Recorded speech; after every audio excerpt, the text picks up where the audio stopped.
You guys, we're back with another 15-minute interviews. And thank you guys for following and watching. It's been good for me to be able to meet so many people and be able to talk a little bit about all the help that's out there. The only thing that I'm going to ask of everybody is just please share. Make sure you share 15-minute interviews. It's helpful to everybody who is trying to find somebody or get some kind of information. And we have volunteers who are professionals who are willing to speak about what it is they do and give out nuggets, as you'll see today. So I'm going to have Katie introduce herself to tell us where she is. Okay, hi. I'm Katie Fenton-Strauss. I'm a licensed clinical social worker, and I am an online therapist for the state of California. Katie, thank you for spending time. I'm glad that we were able to work out some time to be able to get together. Yes, thank you for doing that. My computer issues pushing us back a little bit. So thank you for your patience. What do you do? What is it that you do actually, Katie? Well, right now I'm working on my own online private practice. I started out on Teletherapy through an organization that puts people in remote rural areas in touch with therapists. So they go to medical clinics for some kind of medical issue, but there aren't a lot of therapists in their area. So they can see a therapist through Teletherapy. And I really, I think like most of us, I had some hesitations about, what is Teletherapy? Is this really going to work? Is it impersonal? And I really found that it was very effective. And the clients liked it, I liked it.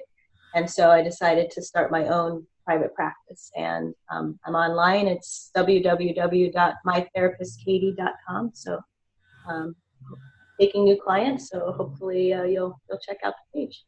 Okay, appreciate that. Yeah, so I liked Teletherapy as an option for people too, an equal option that can be effective, right?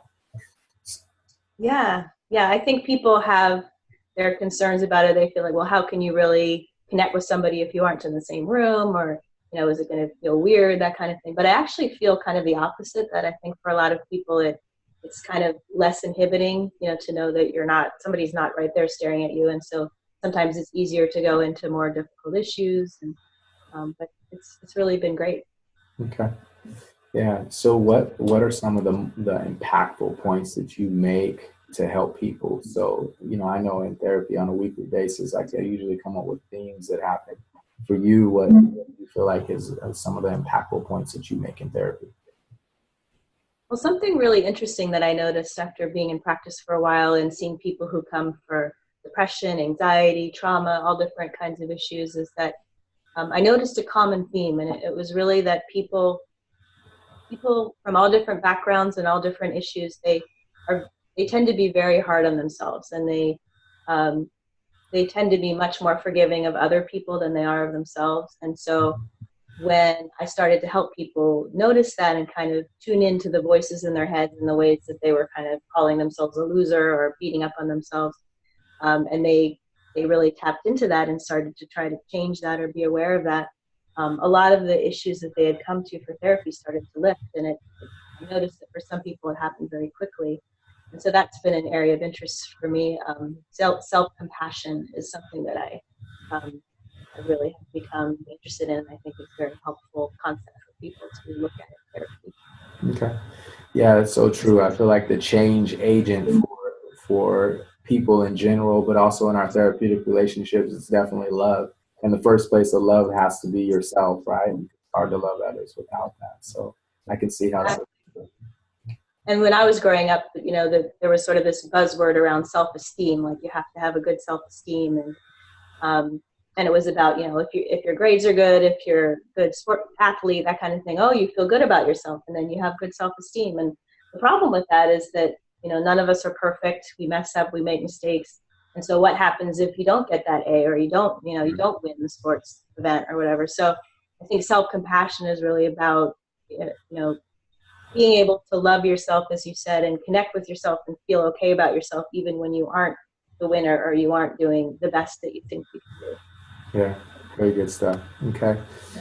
So recommended knowledge, if you can take us to a couple of things that fit, or a couple of places that you know as far as books or who you follow, podcasts, any documentaries, some place where we can go and get some knowledge, where would it be?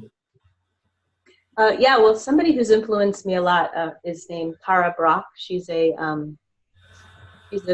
healer and a psychologist who talks a lot about self-compassion.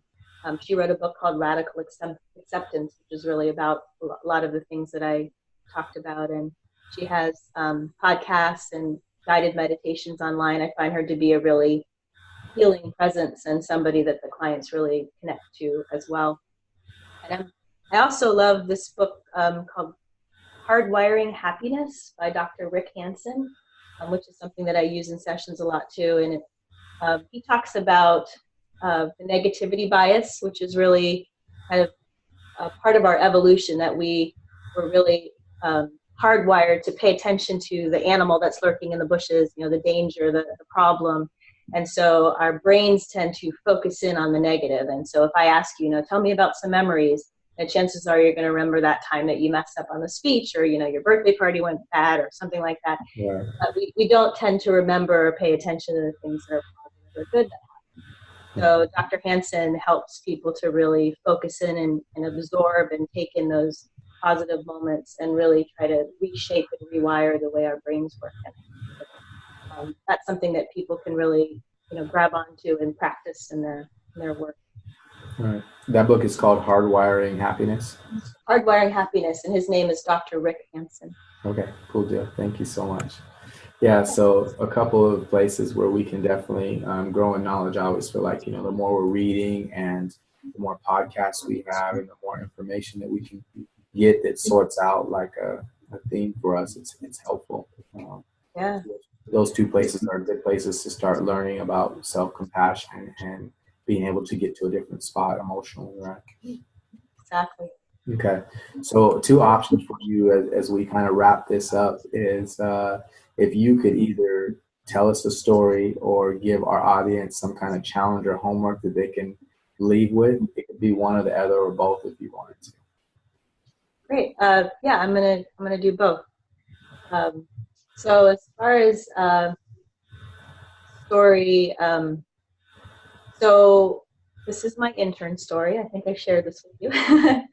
So everybody has an intern story. My very first day, I had somebody come in my office and sit down in front of me. She said, "Honey, can you look in my ear?" So I had a really good experience of having to clarify my role on the first day and tell her that I actually wasn't supposed to be looking in her ears and that kind of thing. But a little while after that, I had a client who was really severely depressed and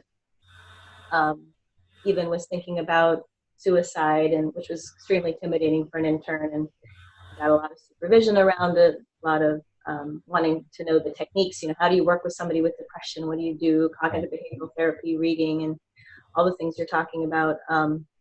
And when the year ended and I was ready to graduate, I was meeting with her and I had seen quite a bit of improvement. She was feeling less depressed. She wasn't thinking about dying anymore. And so I wanted to know what had worked, what had helped her. And I asked her that, and expecting to hear, oh, it was the CBT techniques, or it was, the way that you gave me this exercise or something like that. And she said, it was your eyes. And I said, what do you mean? And she said, you have very kind eyes. And that really brought home for me this idea of, what we hear all the time and don't quite believe, which is, it is the relationship, it's the connection with the therapist, it's your sincere belief that they care, which is the healing component of therapy, and that all those other things are important, but if you really connect with the person, that's where a lot of the healing takes place. Right. Yes, I believe in that so much, that the connection is a big part of it. And then, yeah, you have verification from that story. And that probably contributes a lot to what it is that you do now, right? Yeah. I mean, I think those lessons, it's one thing to hear it in class. It's another thing to hear it from the client who is telling you, this is what helped me, this is what worked for me. So that was powerful. Okay, thank you. And then as far as an exercise, so I'll do that with you. Okay. So think about, start by thinking about somebody in your life that you support, that, comes to you for help, that a friend or a relative or that kind of thing, and they come to you with a certain problem. Maybe they're feeling bad about themselves. Maybe they're, um, they're hitting a difficult time in their life. Think about the kinds of phrases that you would say to them, the tone you would use, the kind of, the care that you would give, that kind of thing. And I say that to the clients, and they tend to say, oh, I would say, it's going to be okay. This happens to everyone. Don't worry about this. It's okay.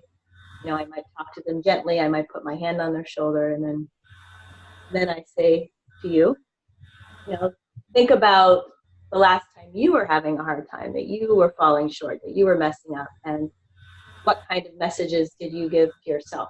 What tone do you use? How did you treat yourself? And they tend to say, oh, I called myself a loser. I said, come on, stop being a jerk. I had a harsh tone. I might have gone out and done something self-destructive or whatever. And so just that contrast for people to see the difference between how they treat a friend and how they treat themselves is often very powerful. Yeah, huge deal. As you were taking me through that, I was like, man, if my friends come to me and they ask for something, like I talk with them, but if I have something, I'll probably ignore it. You know what I mean? So, so there is a contrast, and, naturally that happens without even sometimes paying attention. Yeah. So, well, hopefully you'll be kinder to yourself after this. Yeah, hopefully I'll match it up. Thank you for that. Okay. So I appreciate you spending time with us today, and also for, us being able to get on the schedule at some point in time. Our 15-minute interviews are alive and running, and we'll be on for a couple more weeks at least, because we have some more appointments. And so thank you for all the volunteers. Thank you for people who are watching and looking out for it. I feel like it's at some point in time it's going to serve somebody. Because of thank you for sorry to cut you off. Yeah, thank you for doing this. I know you've taken a lot of time and energy to do that and to get the word out to people who need help. So appreciate you doing that. No problem. All right, you guys, thank you for watching 15-minute interviews. We'll see you soon.